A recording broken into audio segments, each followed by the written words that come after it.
ભરૂચના ભારતીય નવનિર્માણ સંઘ અને યુનિટ બ્લડ બેંકના સંયુક્ત ઉપક્રમે Jayendrapuri arts and science college ખાતે રક્તદાન શિબિરનું આયોજન કરવામાં આવ્યું હતું। શિબિરમાં મોટી સંખ્યામાં વિદ્યાર્થીઓએ ઉત્સાહપૂર્વક ભાગ લઈને માનવ સેવા માટે રક્તદાન કર્યું હતું। આ પ્રસંગે સંકલ્પ ફાઉન્ડેશનના સંજય તલાટી, ભાજપ યુવા મોરચાના પ્રમુખ વૃષભ પટેલ, કોલેજના આચાર્ય નીતિન પટેલ તેમજ કોલેજ પરિવાર ઉપસ્થિત રહ્યો હતો।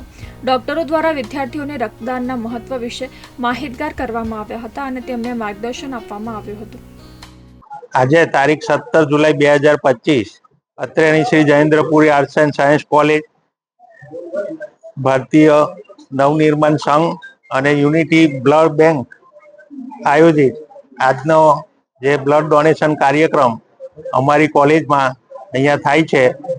વિદ્યાર્થીઓ મોટી સંખ્યામાં ઉત્સાહિત થયા છે બ્લડ ડોનેટ કરવા માટે અને દર વર્ષની જેમ આ વર્ષે પણ બ્લડ ડોનેશન કેમ્પનું અત્રેની Shri Jayendrapuri arts and science કોલેજમાં કર્યું છે। તો દર વર્ષની જેમ આ વર્ષે પણ વિદ્યાર્થીઓમાં ઉત્સાહ છે અને મોટી સંખ્યામાં બ્લડ ડોનેટ કરવાનું ચાલુ જ છે અને અહીંયા બ્લડ અંગેની જાગૃતિ વિશે પણ કહેવામાં આવ્યું ડોક્ટરોની ટીમ દ્વારા।